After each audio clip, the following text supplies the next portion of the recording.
Salut les nerds, bienvenue dans une nouvelle émission de Monde de Nerd. Aujourd'hui, on va voir la deuxième partie de notre série d'émissions qui parle de l'origine du mot geek. Dans la première, rappelez-vous, c'était il y a longtemps, mais vous êtes encore un petit peu frais, c'était l'origine du mot geek depuis le Moyen-Âge, jusque à peu près au 19e siècle, où on avait vu que ce mot voulait dire idiot du village, imbécile, personne naïve.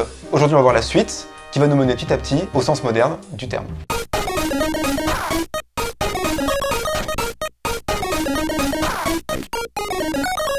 On retrouve aussi le geek dans les carnavals en Europe du Nord à partir du Moyen-Âge et de la Renaissance. Et il va perdurer très tardivement.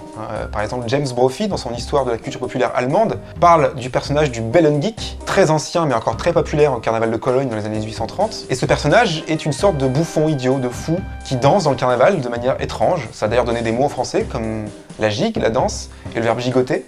Et comme toujours avec le carnaval, comme a été étudié par exemple par Bakhtin, cette manifestation populaire est à la fois une occasion de pure fête, mais aussi un jeu avec le pouvoir, un renversement des rôles, qui moque les puissants, les riches, en faisant un portrait déformé. Et donc le geek fait partie de ces figures qui permettent à la fois de se lâcher, de jouer, de danser, de s'amuser, mais aussi de frôler les limites de l'ordre établi. En allemand d'ailleurs, on trouve toujours le même terme, Geekerei, signifiant folie, douce ou inconscience totale, et qui est souvent utilisé comme insulte, même encore aujourd'hui, par les jeunes. Le personnage est d'ailleurs devenu du coup un adjectif, ce qu'on trouve de nos jours dans les termes comme geeké, geekerie, geekitude, etc. Du coup, diverses formes du terme continueront à se répandre en Europe du Nord et de l'Ouest jusqu'au XVIIIe siècle, où un nouveau sens dérivé du premier va apparaître. Un sens qui sera ensuite à l'origine de l'orthographe moderne. Celui-ci renvoie clairement à la dimension carnavalesque du geek, comme fou étrange et lié à une activité qui va devenir une grande mode durant cette période dans le centre de l'Europe, les foires aux monstres. Dans ces foires, qui connaîtront un grand succès au XIXe siècle, on présentait des êtres étranges, difformes, femmes à barbe, nains, hommes troncs, etc. Ce sont les fameux sideshows, issus des cabinets de curiosité du XVIIe siècle, qui trahissent une fascination pour le hors-norme, pour les monstres, la monstruosité, qui donneront par la suite le grand guignol et qui serviront de référence à beaucoup de films d'horreur. On trouve des allusions assez pratiques en Europe, par exemple dans l'histoire tardive, puisque datant du XIXe siècle, de Joseph Merrick, l'homme éléphant, porté au cinéma par exemple par David Lynch. Personnellement, je préfère la version d'Allemande dans From Hell.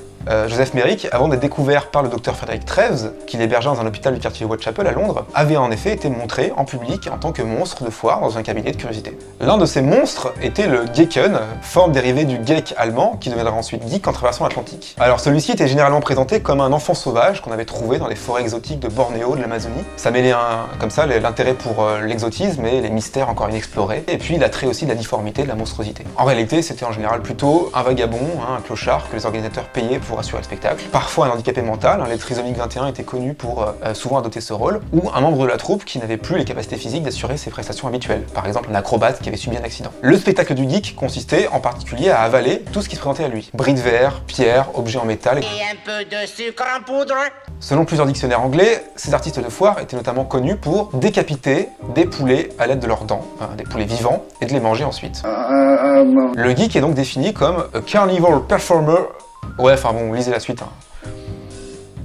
Il est donc celui qui mange tout, et qui constitue un spectacle interactif, puisque les spectateurs peuvent s'amuser à lui proposer des objets, des animaux divers à avaler sans ménagement. Et donc c'est sous cette forme que le geek va traverser l'Atlantique avec les migrants qui quittent l'Europe pour aller découvrir les jeunes États-Unis au milieu du XIXe siècle. Là aussi, et même peut-être plus qu'ailleurs, les foires aux monstres vont connaître un grand succès sous le nom de freak show. Le plus célèbre de ces cirques itinérants, tout le monde a entendu parler, c'est le cirque de Phineas Taylor Barnum, et qui est rapidement devenu une énorme franchise prospère, et qui reste aujourd'hui encore très associé à ce type de foire. On trouve d'ailleurs une représentation de ce type de cirque dans le film Freaks de Todd Browning, sorti en 1932, qui dépeint la forme américaine de ces sideshows européens devenus freak show, en mettant en scène des acteurs eux-mêmes issus de véritables foires aux monstres. Bien sûr, on trouve ça aussi dans des séries télé, comme la série American Horror Story, dans la saison 4, qui baigne entièrement dans cet environnement. Alors le geek, dans ces foires, était la forme la moins légitime, la moins valorisée du freak. C'était le monstre de foire de base, celui qu'il fallait avoir pour que le spectacle soit complet, mais aussi le plus interchangeable, le moins rentable. Ceci est dû au fait que ce personnage n'avait aucune caractéristique physique intrinsèque, aucune particularité, pas de difformité, de handicap, aucun pouvoir surhumain, force, résistance à la douleur, etc.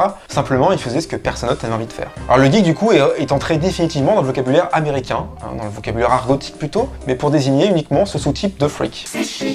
D'ailleurs, aujourd'hui encore, l'ancienne définition est toujours présente. Alors, évidemment, les foires ont disparu, quoiqu'il en subsiste encore quelques résurgences sous la forme de musées ou de petits cabinets de curiosité, mais le mot dans son sens originel est toujours présent, même s'il se fait plus rare. Mon exemple préféré d'ailleurs est un film d'horreur qui s'appelle Luther the Geek, qui est sorti en 1990, dans lequel un tueur en série monstrueux tue ses victimes de la même manière qu'un geek qui tue les poulets, en leur mordant le cou. Alors le film est mauvais, je vous le conseille pas forcément, ou alors je vous le conseille entre amis un samedi soir, mais pour la science, c'est intéressant. Pour prendre un exemple fictionnel plus célèbre, on retrouve aussi dans un épisode de la série Les Simpsons, dans la saison 9, Homer et Bart obligés de travailler comme geeks dans une foire.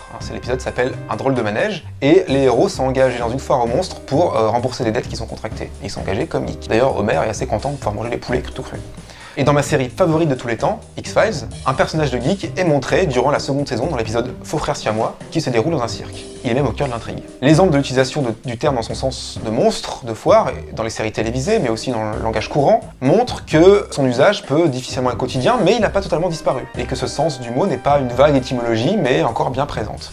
C'est sans doute lié d'ailleurs au fait qu'aux États-Unis, les freak shows ont perduré bien après la fin de ce type de foire en Europe. Et donc ça a durablement marqué le vocabulaire américain. Et c'est à partir de ce sens du terme geek que vont se construire toutes les métaphores et les stéréotypes qui vont mener au sens actuel. Il est assez facile de noter que les deux origines, celle de l'idiot du village et celle des foires aux monstres, ont des points communs. Et elles ont toutes les deux fortement influencé les formes actuelles. On retrouve dans la première une idée de décalage, d'associabilité, de folie, mais une folie particulière, celle de l'idiot au sens étymologique du terme, c'est-à-dire celui qui est seul à se comprendre, que personne n'arrive à comprendre vraiment, qui n'arrive pas à communiquer et qui du coup l'objet de moqueries, mais qui n'est pas vraiment dangereux. Avec l'autre acception qui garde les traces d'une forme de marginalité, arrive une autre idée, celle d'une capacité surhumaine, qui peut être feinte d'ailleurs, une capacité à avaler tout et n'importe quoi, avec avidité, et ce de manière pantagruélique et indistincte, mais aussi une certaine forme de monstruosité associée au lieu de ces spectacles de geek. Ces deux traits serviront plus tard pour forger la figure actuelle du mot geek, dont les prémices datent environ des années 50-60. Avec le retour à la mode des comics, la mode autour de l'imaginaire fantastique, qui est poussée par le succès aux États-Unis du Seigneur des Anneaux,